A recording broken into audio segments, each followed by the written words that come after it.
नमस्कार दोस्तों, जय श्री कृष्ण।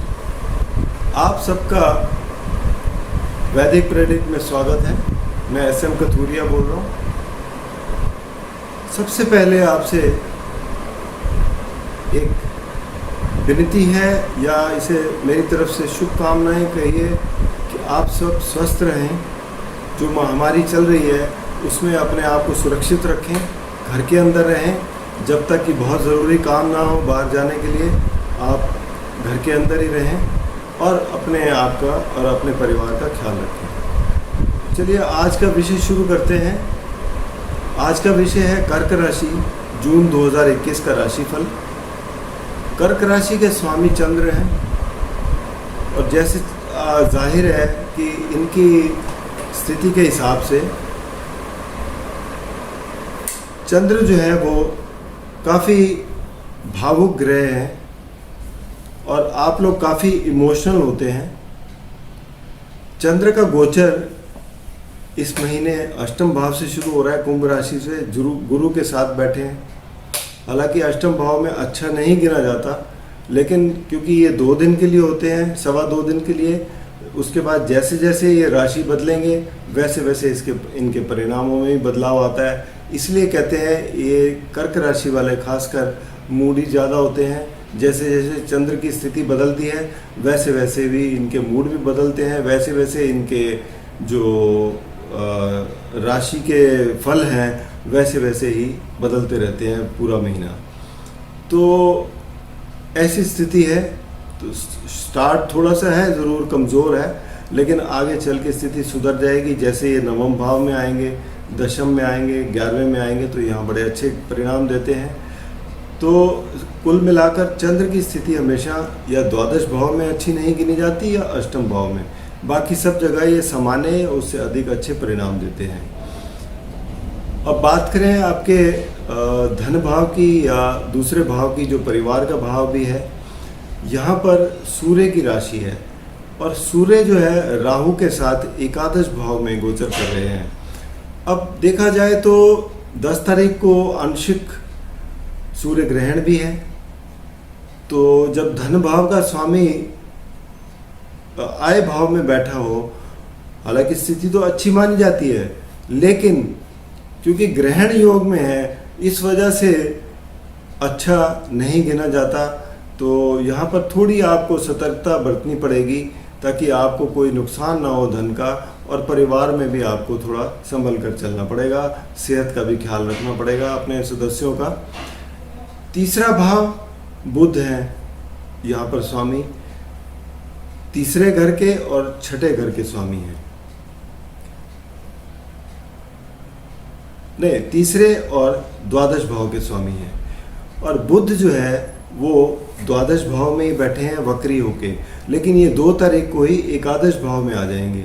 तो यहाँ पर एकादश भाव में आने से इनकी स्थिति, हालांकि सूर्य और राहु के साथ रहेंगे तो इनकी स्थिति में सुधार ही नज़र आएगा, क्योंकि एकादश भाव ऐसा है कि यहाँ पर लाभ ही मिलता है। तो कहने का मतलब ये है कि आपका जो तीसरे घर के पराक्रम है वो आप बुद्धिमत्ता से करेंगे, आप कम्युनिकेट अच्छी तरह से करेंगे। तो लेकिन क्योंकि वक्री हैं इसलिए थोड़ा सा आपको ध्यान रख के चलना पड़ेगा। अब बात करें आपके चौथे घर की, तो चौथे घर के स्वामी जो है वो है शुक्र, और शुक्र जो है वो बैठे हैं आपके एकादश भाव में, द्वादश भाव में। तो द्वादश भाव में शुक्र की स्थिति अच्छी मानी जाती है, क्योंकि वैसे तो महीने के शुरू में बैठे होंगे मंगल के साथ और बुध के साथ। बुध भी चले जाएंगे 2 तारीख को और मंगल भी 2 तारीख को आपके कर्क राशि में आ जाएंगे।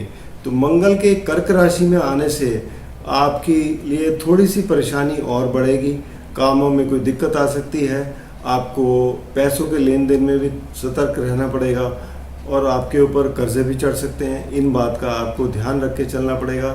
स्वास्थ्य में अगर रक्त संबंधी कोई परेशानी है तो पहले से ही आप उसके लिए कोई आप सावधानियां लेके चलें तो आपके लिए ठीक रहेगा। अब चौथे घर के जो मैं कह रहा था परिणाम, वो क्योंकि शुक्र की स्थिति द्वादश भाव में है तो और वो शुक्र अकेले हैं द्वादश भाव में। तो यहाँ पर देखा जाए तो आपके चौथे घर के जो सुख के परिणाम हैं वो आपके अच्छे रहेंगे, माता की सेहत भी ठीक रहेगी। कोई प्रॉपर्टी से लेन देन का काम है तो उसमें खर्चों का ज़रूर देख लें, बाकी आपके लिए वैसे कोई परेशानी नहीं है। पंचम भाव, यहाँ पर केतु बैठे हैं, मंगल की राशि है और मंगल खुद अपनी नीच की राशि में है। तो यहाँ पर बच्चों के लिए या जो लोग शिक्षा क्षेत्र में हैं या आप जो कोई क्रिएटिव काम में हैं, तो यहाँ थोड़ा सा आपको परेशानी महसूस हो सकती है, तो आपको संभल कर चलने की सलाह दी जाती है।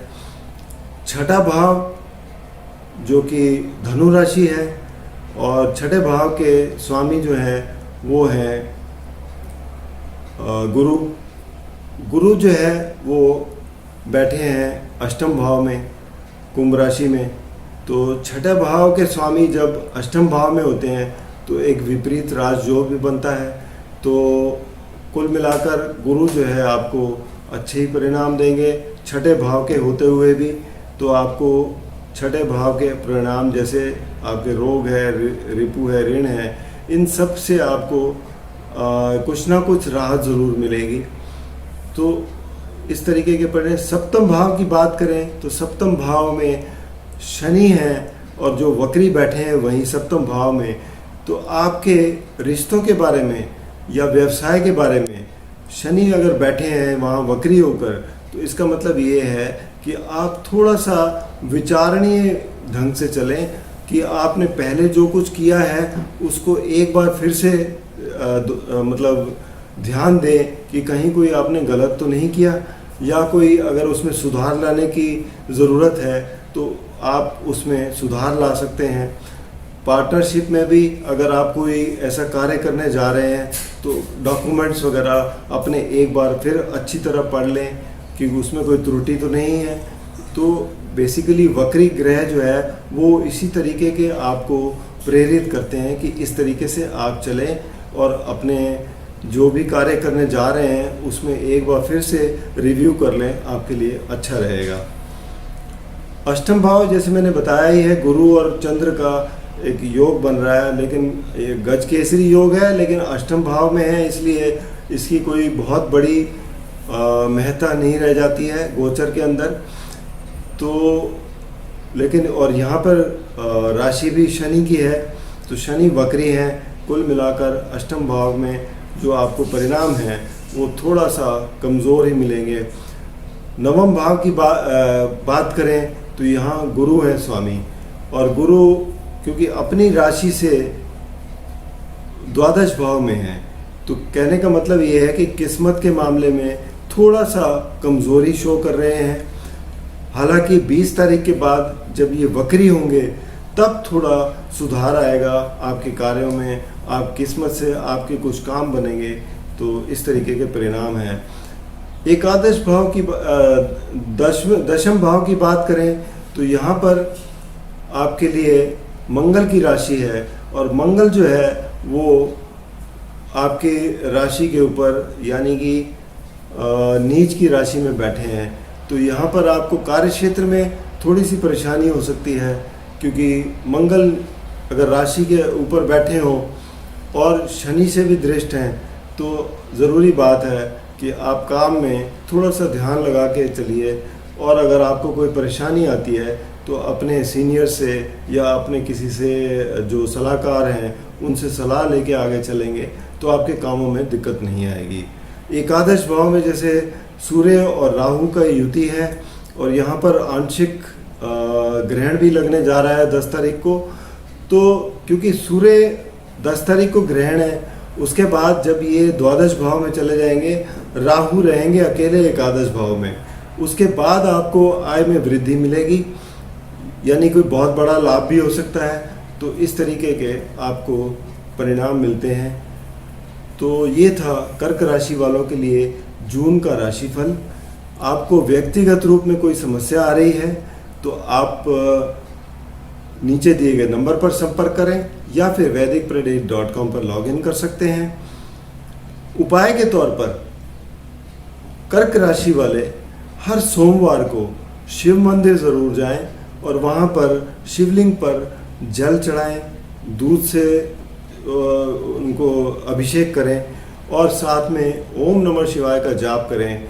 अगर आपको कोई ज़्यादा समस्या नहीं है तो, अगर कोई ज़्यादा समस्या है तो आप महामृत्युंजय का जाप भी कर सकते हैं, आपके लिए बहुत ही लाभकारी रहेगा। साथ ही में आपसे एक और विनती है कि अगर आपने चैनल को सब्सक्राइब नहीं किया तो सब्सक्राइब करके बेल आइकन ज़रूर दबा दें, ताकि आने वाली सब वीडियो आप तक सीधी पहुंच जाएं। और अगर आप पसंद करें तो अपने मित्रों में भी शेयर करें। धन्यवाद।